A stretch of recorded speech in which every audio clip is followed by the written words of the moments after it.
back to our Integrate This EdTech podcast. I'm Jeremy Micklin. I'm joined, as always, by co-host David Berner. And David and I have a wonderful guest we're looking forward to having a great conversation with for the next hour or so. And it's Carl Hooker.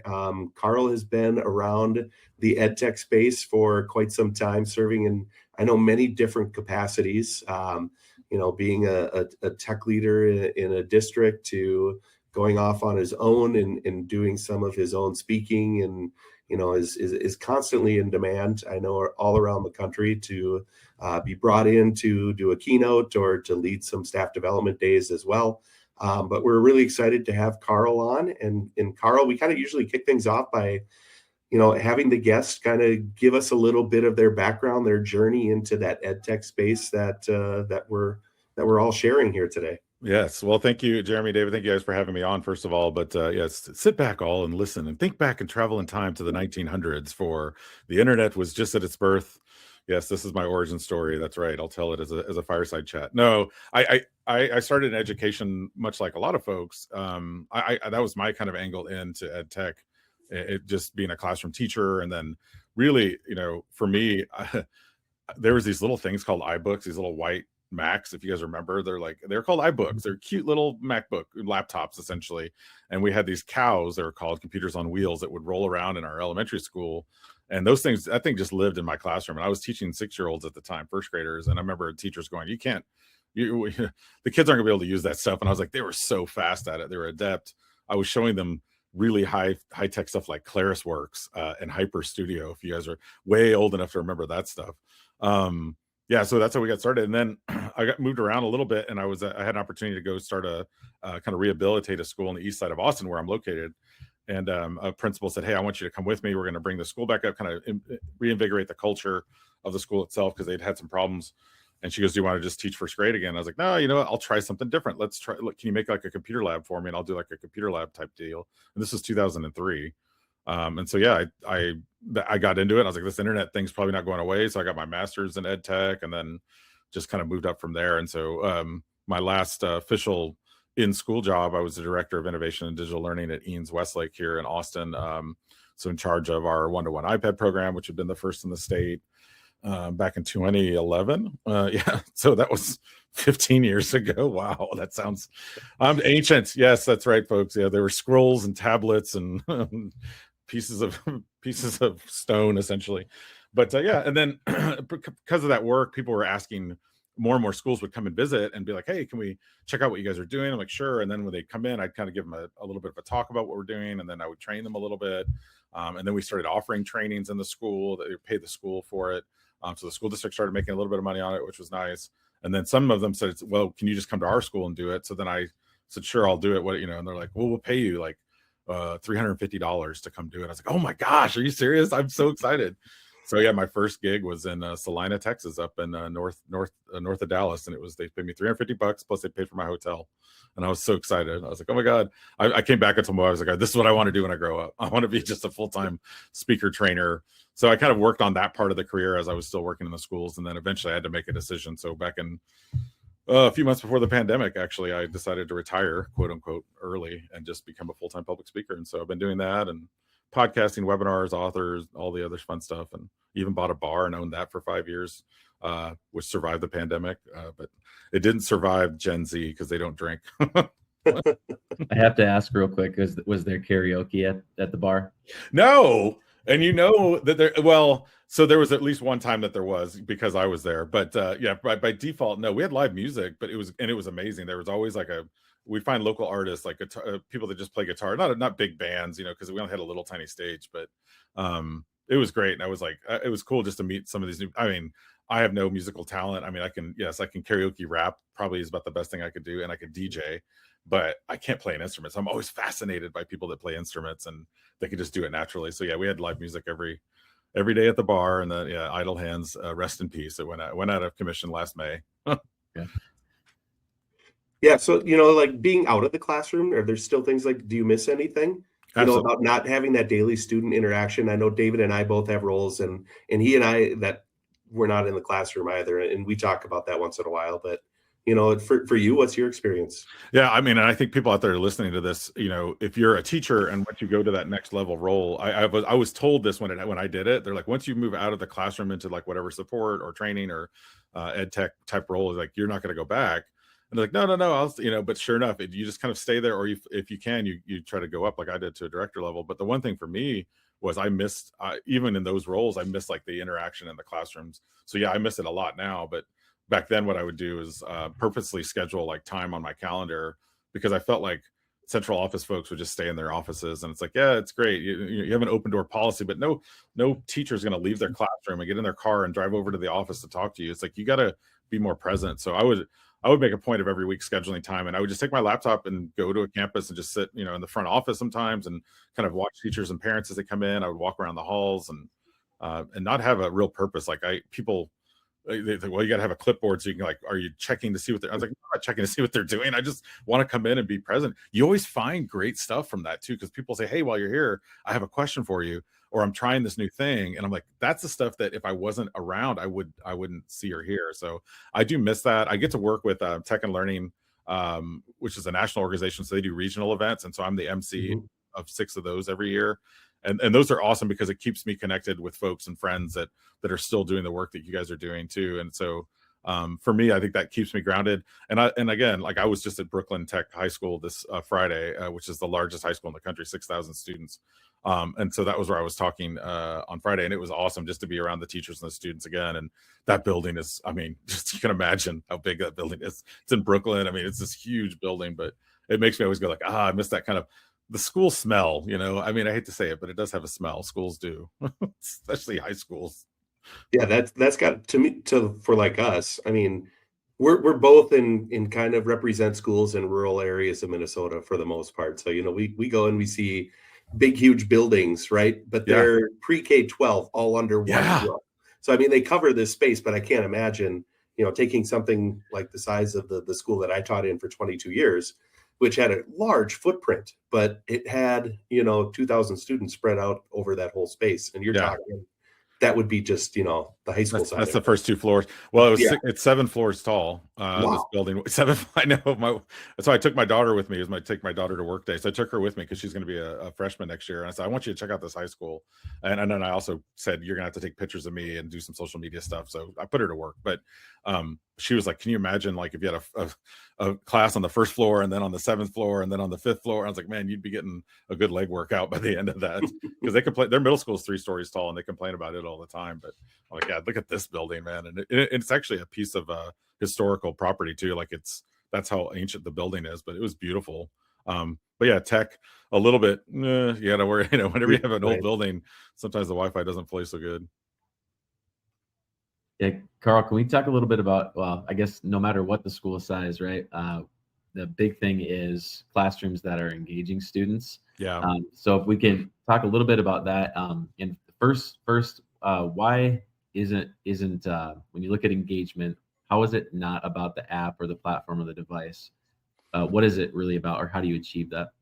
Yeah, I think this is a great question, David. And I think this is, I mean, with the pandemic, I feel like, and I think if you guys have been working with teachers, this too, like kids came back and it's almost like something was off. Like the engagement, there was already struggle with engagement prior to the pandemic, don't get me wrong, but I feel like since then, and just from talking to teachers over the last several years, they're like, yeah, there was this big cliff, and it's just been hard to get them kind of re-engaged in school.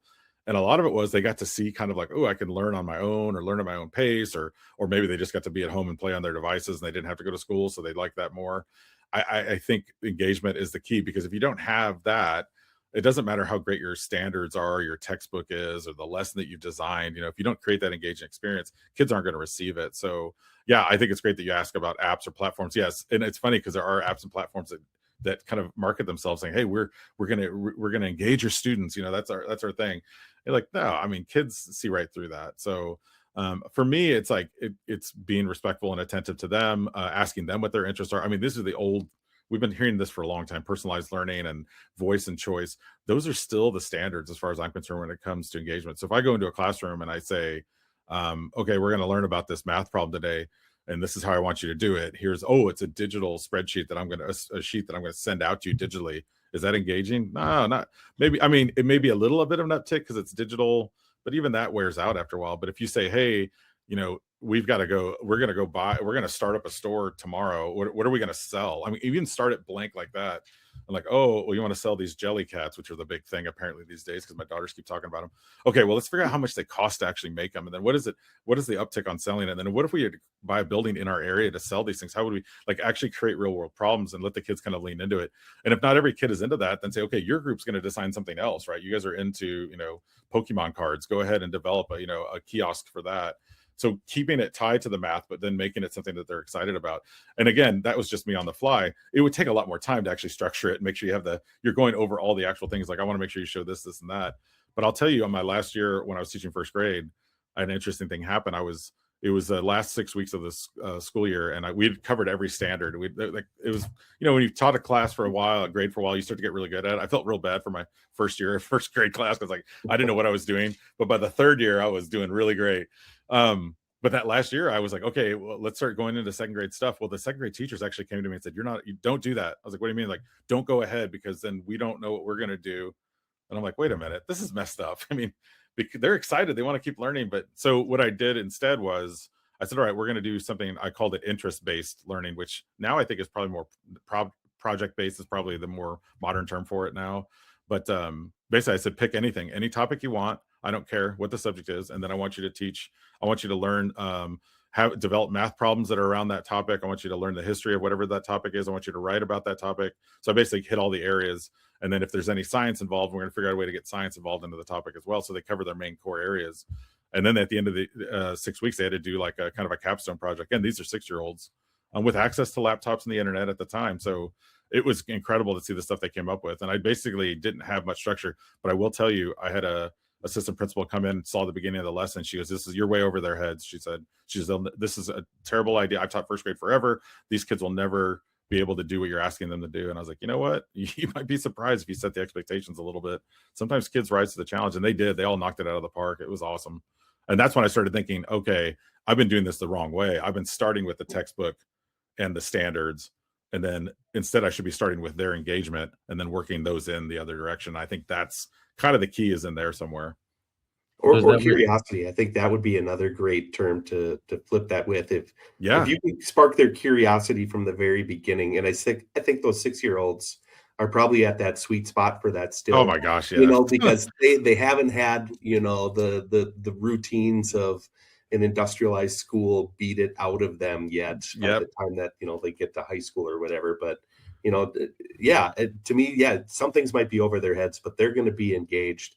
They're going to have this curious spark to continue learning that hopefully we can instill and build and grow throughout all the rest of those years, Yeah, and you don't, and again, you can't. The problem is, and this is, I was challenged by someone who was on, because back when George Bush was a governor of the state, someone was on his commission that started the No Child Left Behind, and so of course really big into testing and that, and so I got challenged at a parent meeting when we were doing all of our technology thing, where I was talking about how curiosity is up, engagement is up, collaboration is up. All of these things we're measuring with kids because we did some pre and post data before we did the rollout of the devices. This is again way back when, 2011. And I remember this guy stood up and he's on Bush's team. He goes, yeah, well, you can't measure that, you can't grade that.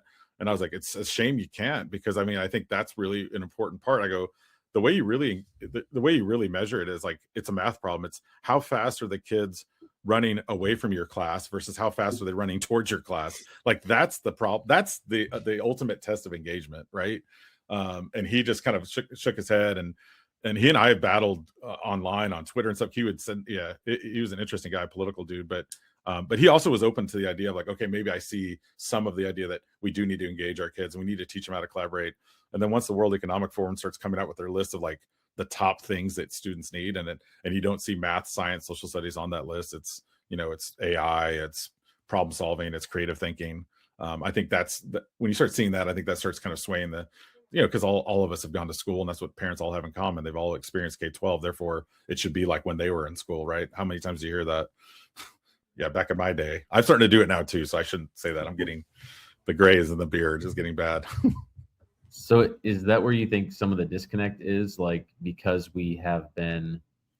standards can kind of make things a bit rigid, and you have, there's expectations around what you have to meet and stuff. Do you think that lends itself to not allowing for some creativity or flexibility, like you said, where you were done with the standards and your kids met all those, but then there was resistance to, they were ready to move on, but the system wasn't ready to move them on. So Oh my gosh, yeah. I mean, you're right on point. I think the age, when you think about again, you guys both mentioned the industrial model, the factory model. It's churn them out at this year, born in this year, therefore you're going to this school. There's so many kids I've had where like this kid comes in reading at like a 5th grade level, and I'm supposed to teach her, how to read. It's not gonna, I mean, she already knows how to read. So like instead I should figure out, but what do? We say, okay, you're in charge of, you're like the tutor for all your friends now. Well, that's not really fair to her either, because I mean, how is she going to learn and grow? And so I think, yeah, that's a huge, big factory model thing that's hard to change. It's just almost impossible to change, but we can change in our classrooms that engagement, and how do we engage, and how do we tie into those curiosity levels, like you're saying, Jeremy, and really building that in. And I think that's part of it. I think once we start to realize that, I will have some teachers that'll say like, well, my job is that I have to teach these standards, and this is like, and I go, the problem is you're thinking of those as a ceiling, like that's as far as you can go. Those should be your floor. Like the floor of the standards. After that, it should just be, you continue to grow and do whatever you want. It's not a, you have to teach this, because it's all in your mindset. If you think it's like, this is locking me down and I only have to teach this way. AP teachers do this all the time. They're like, well, we have to teach based on, what the college board tells us. And I was like, the college board just tells you what you need to teach. It doesn't tell you how to teach. And I think some teachers see that and they go, well, I have to be limited based on what the college board tells me, which is in its own right a big, I don't know if you guys are familiar with them, but they're a big organization, not mafia run, but could be. Sorry, if you're someone with the college board, I apologize. Don't come after me.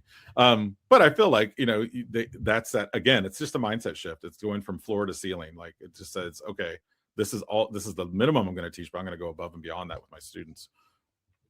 And for administrators, like they're wanting to see that they're getting good data from classrooms, and the data might just be based around, are you meeting the standards? Are the kids ready to move on to the next thing? So do you think that too that prohibits a bit of what you might be able to do in the classroom? Or what would be your advice to somebody that's looking to, meet those standards, but then at the same time take it to the next level to create more engagement in the classroom? Yeah, that's a great question. And I think when I wrote one of the books I wrote, Ready, Set, Fail, is about creating spaces and opportunities for kids to make mistakes in the classroom and make them fail. Well, one of the parts of the chapters I put in there, because I actually had someone send me a note about it, and they're like, hey, well, this is great, but my structure, meaning their administrator, the culture in their school building, was very much we are going to be rigid, we're going to be on time, everybody's going to walk in lines. She's like, so she asked me, she's like, how do I create a space where we can still have those little mini opportunities? And so it is, don't get me wrong, it's harder when you have that. I mean, when you don't have an administrator that sees it or believes it, then it's going to be trickier.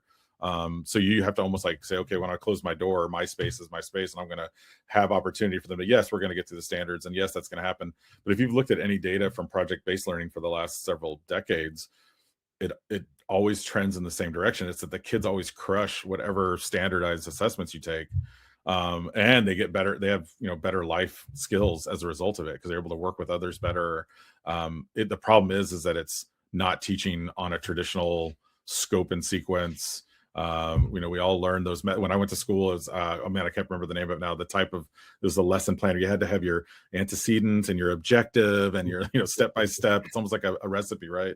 And if you did, Madeline Hunter, that was it. Madeline Hunter, yeah. Oh, it's going through my brain. Somebody out there drink right now, because that was we just brought up PTSD of Madeline Hunter. But and it's funny because at the same time, while Hunter's design was really taking off, there was this other guy named Harry Wong. If you remember Harry Wong, his whole thing was like, be out there, shaking the kids' hands, getting them excited. So he was like trying to bring on the culture part of it.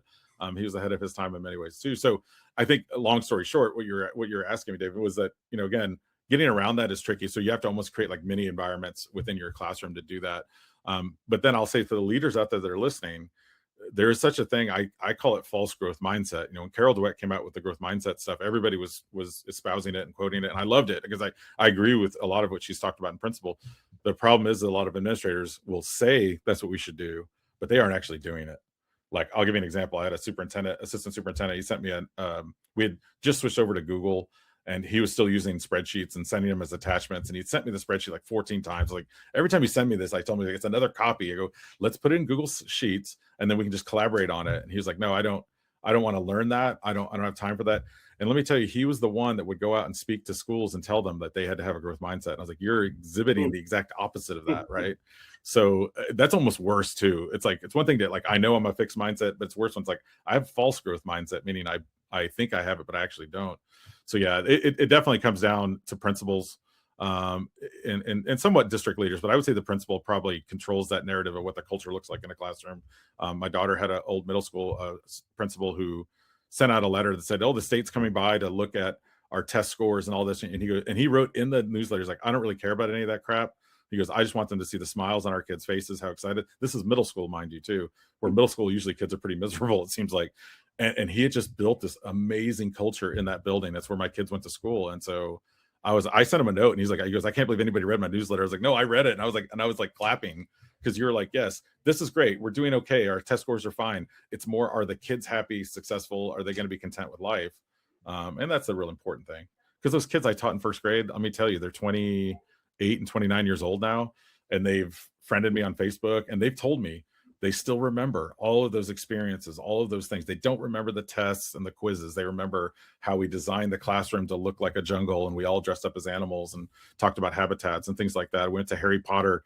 We read the book Harry Potter. Then we went to the movie theater after school on an unofficial field trip, where the parents, by the way, left all their kids with me, which is kind of crazy. They just dropped them off. I was like, "No, you're supposed to stay." And they all left. It was me and 22 kids in a theater. But I mean, those things they remember, though. And See, that would have been the time to have your bar open and have it right next to the movie theater. Oh, brilliant.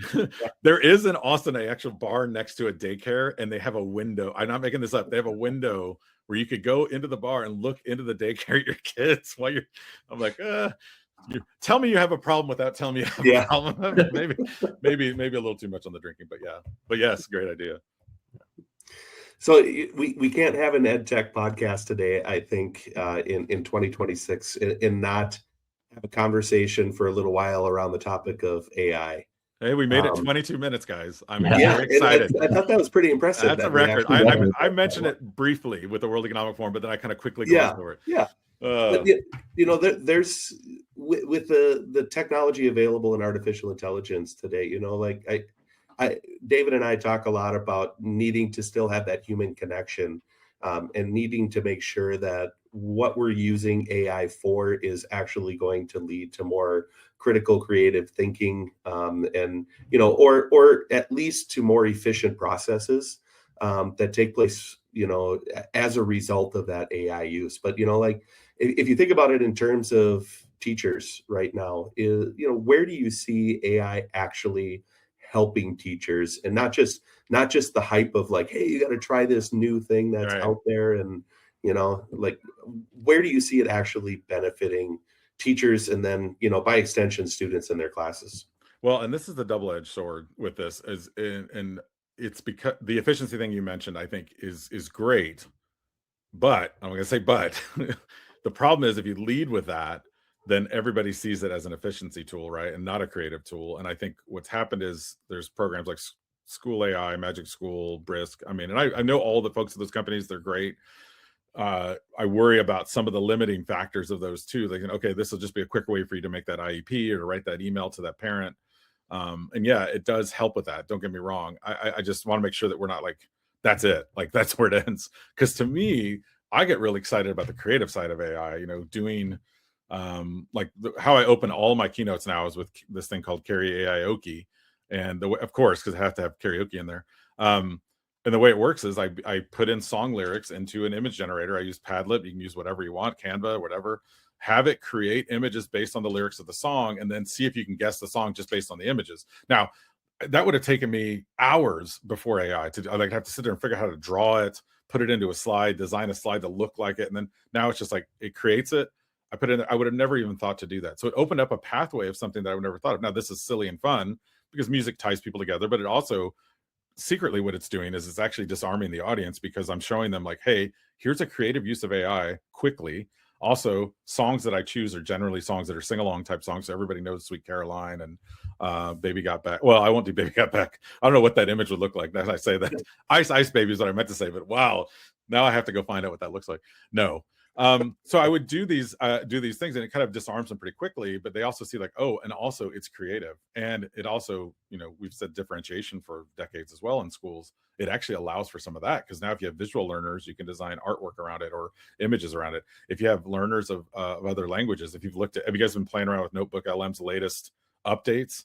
I mean, they have so much new stuff just came out even the last week, but the languages on there are great. So now you can have the podcast of those same two hosts, but instead they're doing it in a different language that the kid understands, or making a video that the kid will pick up the language a little bit faster. So kind of overcoming those gaps. And so I just think, I mean, to be honest, AI has been around for, decades, but generative AI is fairly new. And so, the opportunities, what it provides for kids in terms of that differentiation, that personalization, all that stuff I talked about with that first grade class way back when, where they could do interest-based learning. Oh my gosh, if we had AI back then, generative AI, who knows what they would have come up with, like designing different models for basketball, or figuring out, because every kid had a different topic, and so it's like just thinking about all the stuff they could come up with. But or even reading the book Harry Potter, where they don't have images, and we imagine what Hagrid maybe looked like in that book, and every kid kind of draws out what it looked like, and then we use AI to come up with descriptive words to show it. Again, this is first grade, but we're showing them at an early stage, like, hey, this is how you're AI literate, this is how you use it as a creative tool, and then let's look at the image it creates and decide, is it the image that we thought of in our head? What's different, what's not? Again, critical thinking then. So I think it starts at kindergarten, and you show them those creative elements. The more we can push that forward, the less I'll be worried about, it's going to be an efficiency tool that helps us do things faster, and kids can maybe cheat or get around things quicker, because we're focusing too much on that part of it. So that's why I always say the double-edged swords of that. Yes, it's efficient, but also let's not forget it's also creative. Yeah, and I think you touched on some of those, developing those key AI literacy skills early on. But part of me says, but it still comes down to the teacher to be able to offer those opportunities to their students. And so how much teacher judgment should go into whether or not they bring AI in front of their students? Is it something we need to do? Principals, do admins need to say, you have to make sure that you're at least introducing students to AI, or you're giving them opportunities to learn from the tool, iterate, make mistakes, try something different if you're not getting results you need? Or is it something where you have a teacher, and we should honor and respect their wishes if they say, no, absolutely, I teach English, and all my students are going to do is use it to cheat and write their papers, so therefore I'm going to draw a line in the sand, and maybe even in concrete, because no one's going to cross that. Right. No student would ever try to get around that. I'm sure. I think that's a danger. And I think what you're saying is the essential question here. And that's in it. Yes, principals make decisions, districts make decisions, tech leaders say whether or not you can use this tool or data and this and that. But ultimately it comes down to you as the teacher to say, like, am I comfortable with my students using this tool to help them learn?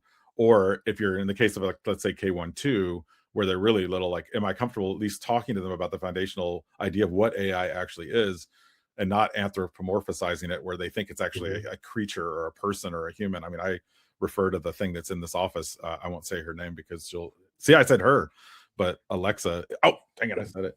But they like, even that, see, that makes it into like almost a human being in that sense. So teaching kids at an early age about it, if we don't do it, then we assume that the parents are going to be the ones that are going to teach kids how to use AI appropriately. We all know that parents don't have time for that either, and they don't even know themselves, because we're all learning it at the same time, much like social media back in the early 2010s, right? We all kind of got it at the same time. We figured it out at the same time. And now if you're on social media, you can see kind of the goods and the bads of what happens with social media, right? So I think it should be a prerogative of every school to have some sort of scope and sequence, starting in pre-K, all the way up. And at the early stages, it's modeling, showing that early behavior, because that's when you're really getting those foundational skills going. Okay, this is interesting. I'm using it for this, this, and this, but I'm not going to use it for this, this, and this. And as they get on into the upper grades and then middle school and high school, then I think it becomes a modeling of like, okay, we're going to use it, and here's how we're going to use it. You're going to have it draft the paper that I want you to write. You're going to start with that as your draft. Have AI come up with a draft. Here, write the whole paper for me. That's fine. Now, give me your first draft, and that's the AI draft. Now, what I want you to do is go back and revise the AI draft and make it a better paper. I want you to be smarter than AI. I want you to sound better than AI, and I want to put yourself in this paper and know more about, because AI is not perfect. It has fallacies all the time. So as a result of that, I'm going to say that's your first draft now, and I'm not going to accept it. I need to see your final draft. Or flip it the next time. Go, hey, this time you're going to write the first draft. But when you get to this certain stage, when you're done with your first draft, put it into AI and have it give you some suggestions for improvements. And then when you hand it in, I want to see your draft with the AI accepted improvements. Be transparent. And I think doing those things instead of saying just don't use it, I think you're actually grading them more on the learning process by doing that versus the final product, which I know is something I've heard quite a bit since AI's come out. Is like, we should do process over product, which I agree.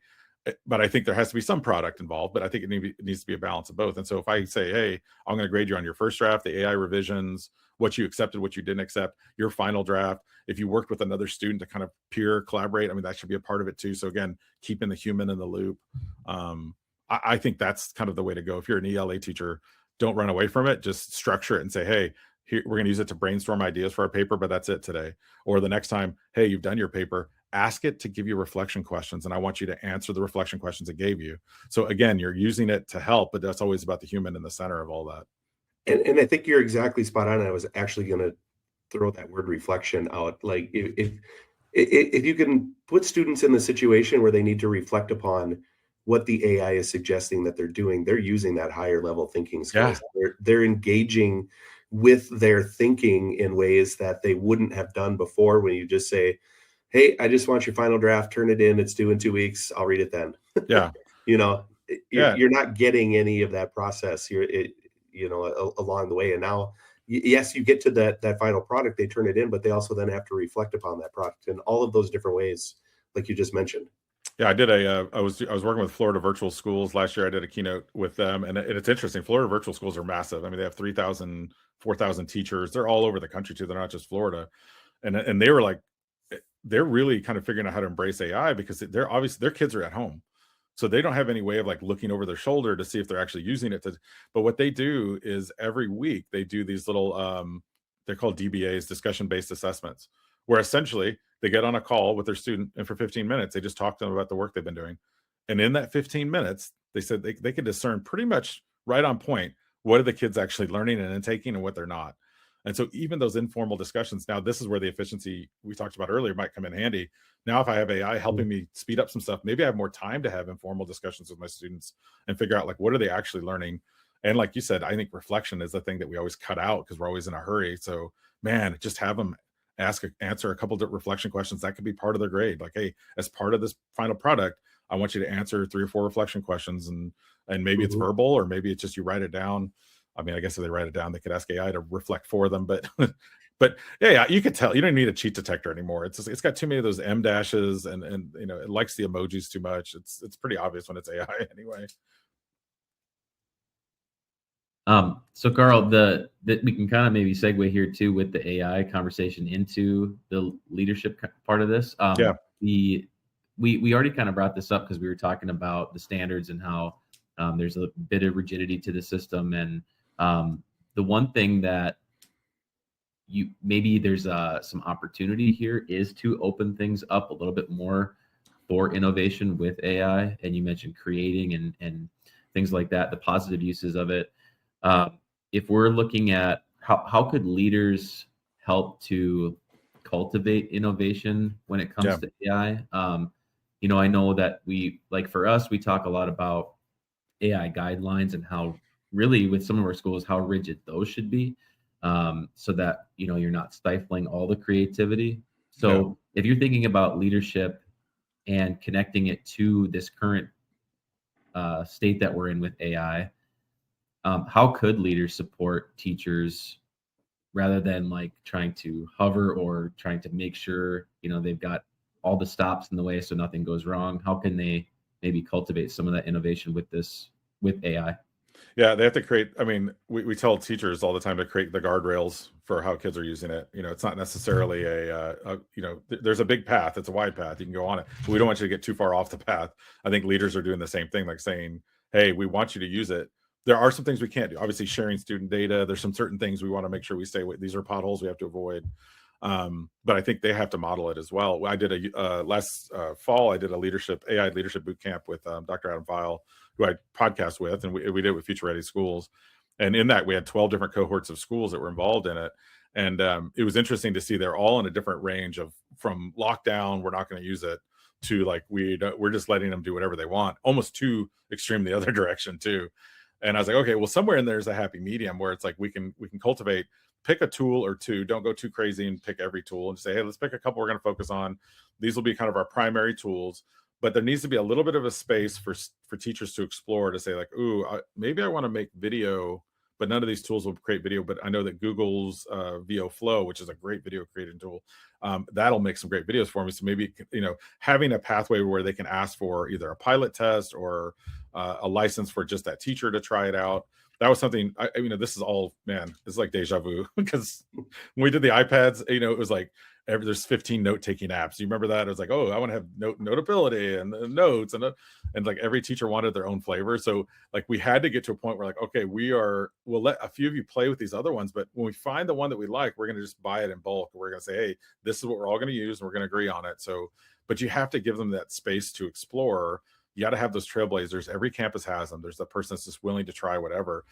Give them a little bit of extra room to go out and try some different things, then come back and say, I think this could be a really powerful tool for student learning, or yeah, this is fun, but I don't know that it really moves the needle much when it comes to learning. So yeah, I think creating those spaces. I used to always tell teachers, like, the one word, I used to be a tech director, so the one word that I could never say no to was pilot. So if you come up to me and say, I want to pilot something, and here's how I'm going to collect the data, here's how I'm going to make sure that it's being used correctly, give me the whole write-up. If you write it up, I will definitely let you pilot it. And that means that a pilot also means that sometimes I may turn it off. Like, okay, it didn't work, we're going to turn it off. So having that understanding, but we have to keep trying this. I feel like our country is kind of built on the idea of innovation and entrepreneurialism, but our schools aren't. So how do we create those spaces and environments where we can have that innovation continue to grow? And I think, risk-taking and failure, I mentioned it earlier, but school leaders that are out there listening to this, you have to model it too. You can't just say it. You have to actually try it and do it. That means getting up in front of a faculty meeting and saying, hey, I used AI to create this funny graphic of us for our holiday card or whatever. Even that little subtle thing, it shows the teacher, okay, this person's willing to try something different. They're willing to do it in front of the crowd of their peers. And so I always say students don't take risks unless teachers take risks, and teachers won't take risks unless leaders do. And that's kind of how it works on the food chain of risk taking. And that's how you also kill innovation, by saying, okay, we're not going to have any risk. We're not going to have any failure. It's just got to be straight and narrow. By the way, being too conservative too, in that sense, could also be a risk. Like, not changing could also be a bad thing. So sometimes people think, well, if we stay with the status quo, that's the safest thing. Not always. Sometimes the status quo has to shift too. Right. And actually, we've seen that a little bit. We've had some schools where they're behind in AI and what has been happening over the last 3 years, because of what you just mentioned of. And I think that sometimes it is warranted. I think it can be a little bit scary with something like AI. Schools aren't really sure what to do or how to approach that, since it's so new to everybody. But you had mentioned modeling as one thing that leaders can do. Is there, if you're looking at what makes up great tech leadership in this year that we're in, so 2026, and looking kind of as far out as you possibly can, which is tough. What other skills do you see besides modeling that ed tech leaders or tech leadership should adopt? It's really funny. Years ago when I was really struggling with some issues with the iPads and tech problems and filters and parents and phone calls, and I remember I was just walking down a hallway once, muttering to myself something. I was just in a bad mood, and this business office finance guy comes over to me, and I was like, and he's like, you okay? And I was like, I'm having a lot of problems today. And he's like, no, you're not. And I go, what do you mean? He goes, like, you're having a lot of opportunities today. And I remember going, no, that's silly. But it changed my perspective. It was funny how I was like, instead of seeing everything as a problem, see everything as an opportunity. Like, okay, so this parent has a real issue with the fact that their child has a device in their house, because they don't want to have to deal with a kid with a device in their house. Now, this is, again, before smartphones have really blown up everywhere. But there's still the screen time, warriors that are out there worried about it. And so now I have an opportunity to get them in front of me and actually have a discussion with them about what does that screen time actually look like? What does it look like in a balanced way versus a not going to have it at all? This is the same conversation I'm having with schools right now that are banning cell phones across the country. Our state's banned them too. My 17-year-old daughter can't bring her laptop her MacBook to school because every device is banned. And I'm like, there's something wrong when a 5-year-old and an 18-year-old have the exact same rule when it comes to technology. Like, at some point we need to teach them to be adults and humans. But surprisingly enough, a lot of teachers, whenever I mentioned, they're like, no, we're great, we're happy with it. And I was like, yeah, because not always the easy thing is the right thing. Sometimes the right thing is the hard thing. And I think that's in this case with phones too. It's the same way. It's like it is easier not to have to deal with the distraction of them, don't get me wrong. And I don't think we need to put more stuff on teachers.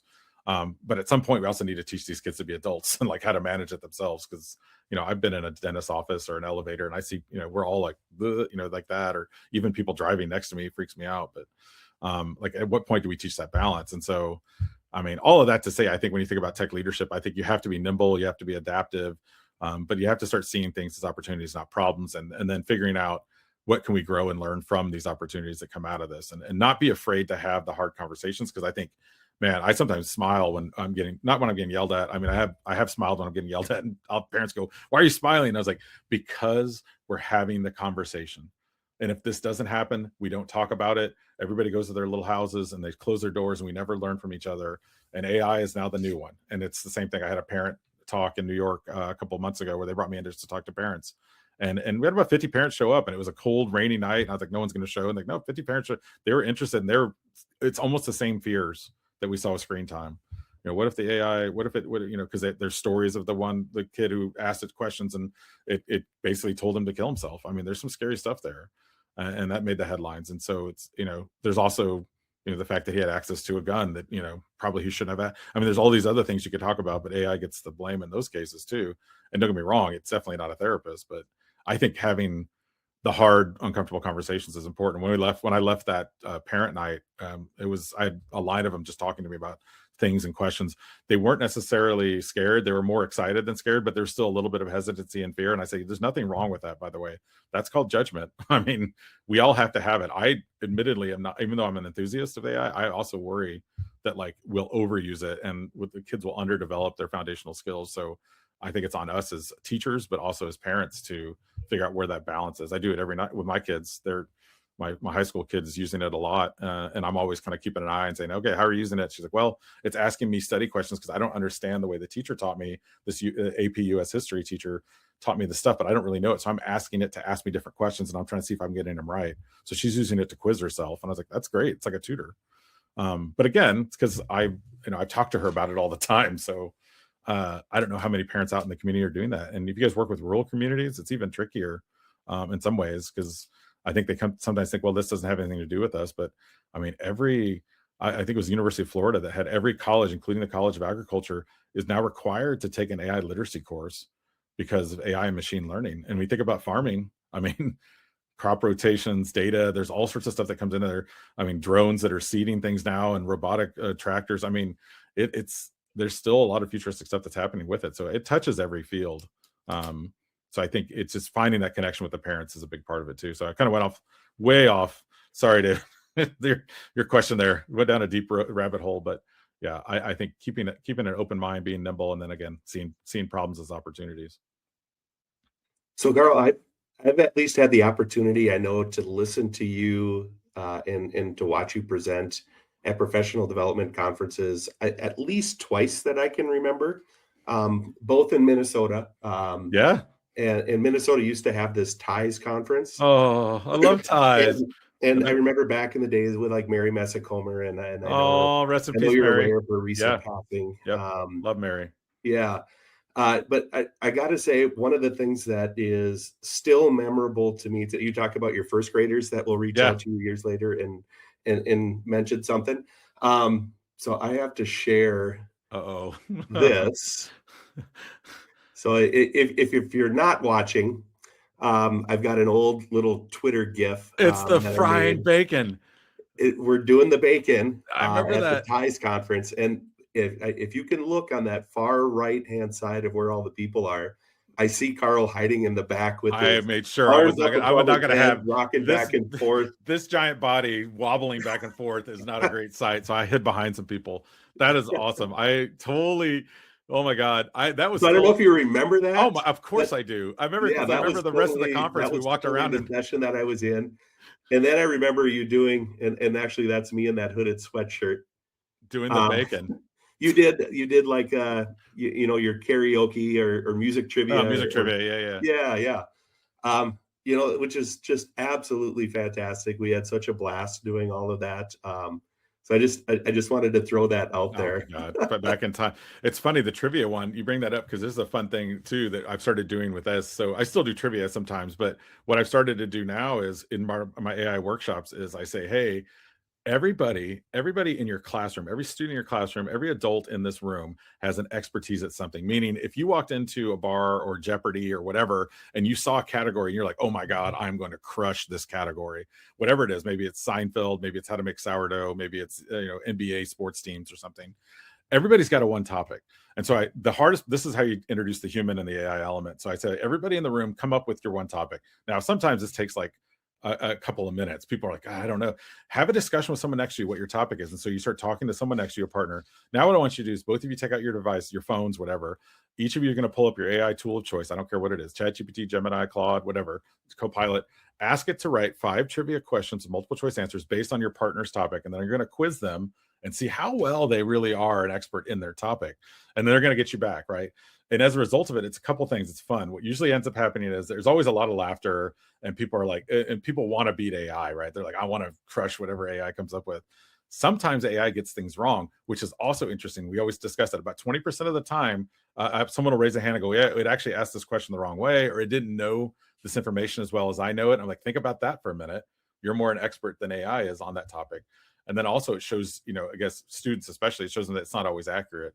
But it always is a quick way to make connections. So again, using trivia and kind of expanding the AI element of it, I call it my own personal trivia is the name of the game, but it's a fun one to do because again, it's very light.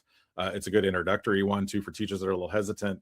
But then again, we all are experts at something, and your students are too. Probably Roblox or probably Mr. Beast, the YouTube guy, or whatever. But still, they're expert at something. Much like those first graders way back in 2006 when we did that inquiry-based challenge. But yeah, that's a fun. Anyway, thanks for bringing up the bacon. Yeah. I honestly have not done the bacon in years.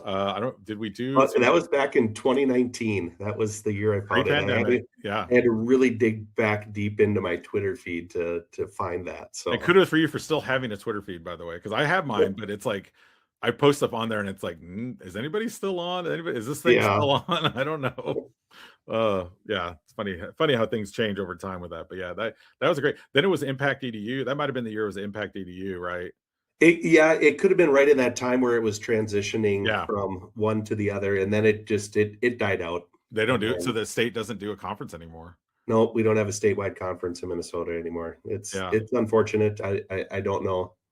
But SWWC, right, David? Don't you guys host something too every year? SWWC. I feel like I've seen. Yeah. Yep. So now we do. We actually both do. So like ECMEC has one that they do in the summertime in August, and then we have IT Squared. It's called. That one's been. I think this is our 20th year now. Nice. God, yeah, so I miss putting on events. I mean, we used to do iPad Palooza here in Austin, and then we had iPad Palooza Minnesota, which was actually the first spinoff. And just hosting events, and I mean, it's exhausting, but also rewarding. I talk to Jennifer Womble at FETC every year, and I'm always like, I don't know how she does it because she stays out late, and then the next morning she's up on the keynote stage introducing the keynote speaker, and I'm like, you must have some sort of magical elixir, because I'm like, I just crossed the big 5-0, so like my recovery time ain't what it used to be. Let's just say that. All right, so Carl, we do this always with our guests at the end of our show, and we like to do a little lightning round section, and so you can get whatever response you want. So it could be real quick, one word, or it could be, if you want to dive in a little further, you can. So the first question is going to be, what PD actually changes practice? This will be aligned with what I talked about with students, which is voice and choice. And I think we don't do this enough in PD. Let the teachers actually have some decision, make it flexible, make it adaptable. So some teachers might want direct instruction. Some might want to work on a little something by themselves. So I guess giving them those choices, I think, is important too. And I feel like whenever I've done that, those have always been the ones that have been my highest rated for my staff for PD. Yeah. What's one tech skill? Oh, sorry, David. Yeah. I mean, time to try. Yeah, time to try. Yeah, yes. Yeah, I feel like I don't know, and it's hard because I like to talk. Obviously, you guys have experienced that today, but so for me, it's like when I talk less, they do more. It's good. They sometimes teachers hesitate. They're like, oh, just tell me what to do. I don't want to I want to sit back here and cut my little letters out and do my grade book. No, you're gonna work today. Sorry, but then they end up enjoying it. Yeah. What do you think is one tech skill teachers need more of going forward? I think it's weird. I think tech skill, and I immediately think of problem solving and adaptability, which aren't really tech skills. But I think with all technology, you have to have those skills. So in terms of whether it be AI, whether it be learning a new device, whatever it is, I would say being able to find answers on your own, or search for those answers. And by the way, Google is not necessarily my number one place anymore. I use ChatGPT to help me with a lot of stuff. Hey, help me figure out how to align these spreadsheets the way I want them to be, and give me some coaching on this. And so yeah, I would say being able to find your own answers. What's one education trend that you hope disappears quietly? It won't be so quiet, but we talked about it earlier. I think we should get rid of the age-based grade levels. I mean, grades, I think, also probably need to go away, and testing, those are the easy ones. But for me, God, it would be great to have some sort of amalgamation of multiple grades. And there's some schools that have tried it, like private schools and charter schools. But yeah, get rid of just like everybody's 6 years old, so everybody has to go to first grade. No, let's change that up. What's something you've changed your mind about over, say, like the last 5 years or so? Well, I have teenagers now. So 5 years ago I didn't, but now I have 3 of them. They didn't just show up. So I would say one thing I think I probably didn't understand enough was the complexity of a teenage mind with the hormones that are built into it. And so having some more patience for that, that's something I would say tell my former self. I've learned it, but it's taken me a lot of time. But yeah, and I think teachers that work with middle school kids and high school kids, I always applaud them. That's just incredible to be able to do that work. But yeah, have respect for them. I think that's the big thing for those kids. They're not adults yet, but treat them like a little bit like adults, and they'll be awesome. If you had to give a TED talk on something that was not education or tech, what would you choose? I would say how to host a really good party. I'm a big fan. I work with lots of people in our area here. We do a Super Bowl party that's like got 200 or 300 people in it. I host a crawfish boil every year that brings, and how the part of the TED talk would be not just about the party, but how it brings the community together. Everybody brings in a resource, everyone brings in a side dish, everybody brings in part of their culture and celebrates all of that. And so that's kind of the underlying part of that. But yeah, definitely I'm a big believer in creating this party fun experience and atmosphere, which some of my keynotes turn into be, or we're just doing the bacon the whole time. Just doing the bacon. Yeah, let's go. So what if AI disappeared tomorrow? What do you think we should have learned from that moment? I think for me, it would be, it wasn't really about the AI. It turned out it was always about us. We were the ones that created it. We were the ones that put the biases into it, and we're the ones that get what we want out of it. And so looking at it, it's AI is very much a reflection of ourselves. And so looking at it, if it went away, and saying, what did we learn about ourselves from that? What were our goods and what were our bads that we got out of it? I think that would be it. What piece of old school tech still deserves respect? God, so many ways I could go with this. I'm going to say this one's not really, I mean, I did use this in a classroom, but not necessarily for ed tech, but a boom box. I miss the good boom box. You remember they had the lights and the big, you put it on your shoulder and you had the tape deck. Yes. Actually, I'm tempted to buy one recently. I've been shopping for one because I have some tapes that I found and I want to show my kids how to use it, but I'm afraid the tapes won't work. But yeah, I guess that's old school tech, not super old school, not like a pencil, but although the pencil was handy when your tape got messed up, kids, let me just tell you, that's how that's how you rewind it. Well, we are kind of in this space now where what's old is new again. So yeah, it's coming back now. It's Bluetooth enabled and it's got a CD. I saw the one. I'll probably buy it. Take my money. So I know how important music is to what you do, and I know, and as obviously being a part of some of those sessions, like how it's really using to liven up the audience. So what are your current crowd pleasers when it comes to like what songs are you playing now for that experience? Yeah, well, Carry-AI-oki has grown big. I've actually got a keynote that's got probably 100 of them that I've created. And what I do is I'll pick a few based on now the location. So if I know I'm in New York, it was interesting. I showed like the New York buildings and I said, what song do you think this is? And I was like, and everybody, there's like 1,000 songs about New York. But what I've been doing is, you guys will appreciate this because he comes from Minnesota, is I'll start playing a song and it's Purple Rain. I'll start playing the song and I'll say, just in this quick poll, just tell me what imagery pops into your mind when you hear this note. You know, it's the beginning of that guitar riff, real slow. And some people in the audience are too young to really know it. So they'll be like, I don't know, it's like a slow song, it's sad, whatever. Other people are like Purple, Rain, Prince.